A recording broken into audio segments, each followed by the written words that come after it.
क्रोममा गएर TMS account कसरी खोल्ने भनेर सर्च गर्नु होला। त्यहाँबाट यसरी आउँछ।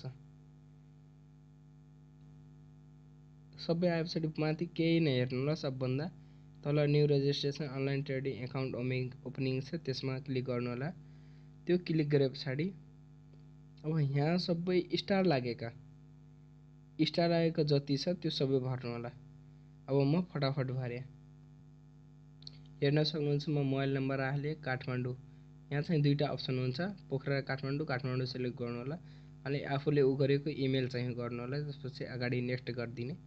नेक्स्ट गरे पछाडि यहाँ सबै तपाईको डिटेल आउँछ। यो भर आफ्नो प्रदेश पछाडि डिस्ट्रिक्टबाट म्युनिसिपालिटी कुन पर्छ, त्यस पछाडि वार्ड नम्बर लेख्ने, वार्ड नम्बर अनि यहाँबाट गाउँ लेख्ने। आफ्नो गाउँको नाम फटाफट यसरी गाउँ लेखेर सेट एज पर्मानेन्ट एड्रेस गर्ने अनि पर्मानेन्ट एड्रेस गरे पछाडि नेक्स्ट गरिदिने। अब ब्याङ्क डिटेल आउँछ। ब्याङ्क सेलेक्ट ब्याङ्कमा देख्नुहुन्छ सबै ब्याङ्क नाम छ। आफ्नो ब्याङ्कलाई चुज गर्ने। मेरो मुक्तिनाथ ब्याङ्क, म चाहिँ मुक्तिनाथलाई यहाँ चुज गर्छु। तपाईहरुको जुन ब्याङ्क छ त्यो चुज गर्नु होला। अनि ब्रान्च कुन ठाउँ छ त्यो, कसैको चाहिँ अब काठमाडौँ हुन सक्छ, अरु ठाउँ हुन सक्छ, डुम्रे हुन सक्छ, गरी गाउँ हुन सक्छ। मेरो चाहिँ दाङ हो, तुलसीपुर ब्रान्च आयो। अब यतै दाङ ब्रान्च आउँछ कतै, हेर्दै जानु होला। भिडियो लामो यति धेरै हेराए पछाडि बल्ल हाम्रो घरै ब्रान्च देख्यो। त्यस पछाडि ब्याङ्क टाइप लगभग चाहिँ करेन्ट र सेभिङ हुन्छ।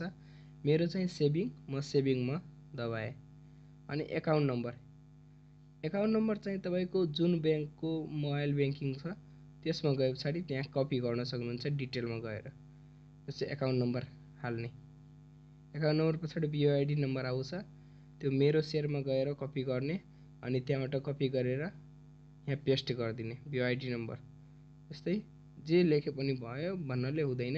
आफ्नो जुन छ त्यसलाई कपी गर्ने, हेलाएर लेख्ने, नेक्स्ट गर्ने। नेक्स्ट गरे पछाडि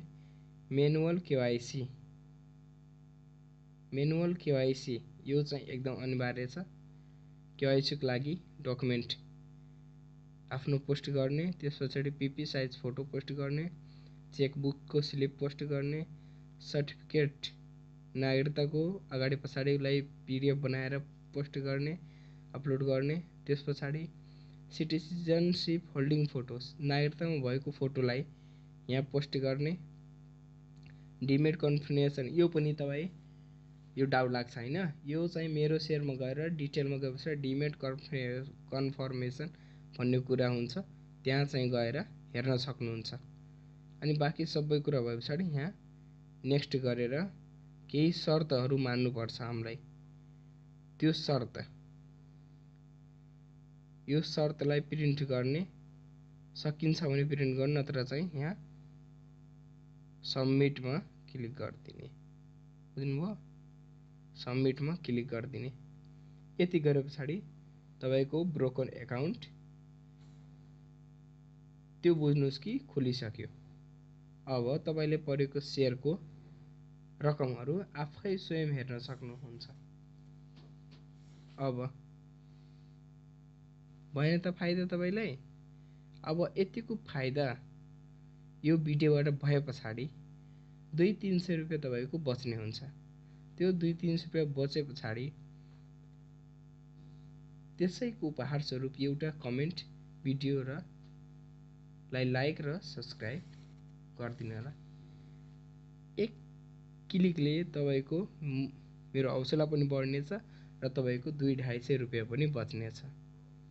बाँकी अन्य कुनै पनि टेक्निकल भिडियोजको लागि तपाईले भिडियो सहयोग चाहिएमा मलाई कन्ट्याक्ट गर्नु होला, मेसेज गर्नु होला। म हरेक कमेन्टको रिप्लाई दिनेछु। हस्, धन्यवाद। अनि मलाई मोबाइलमा सम्पर्क गर्न चाहनुहुन्छ भने मैले राखेको नम्बर, अघि राखेको नम्बर, त्यही नम्बरबाट मलाई कन्ट्याक्ट गर्न सक्नुहुन्छ। Always available for you. Thank for watching videos.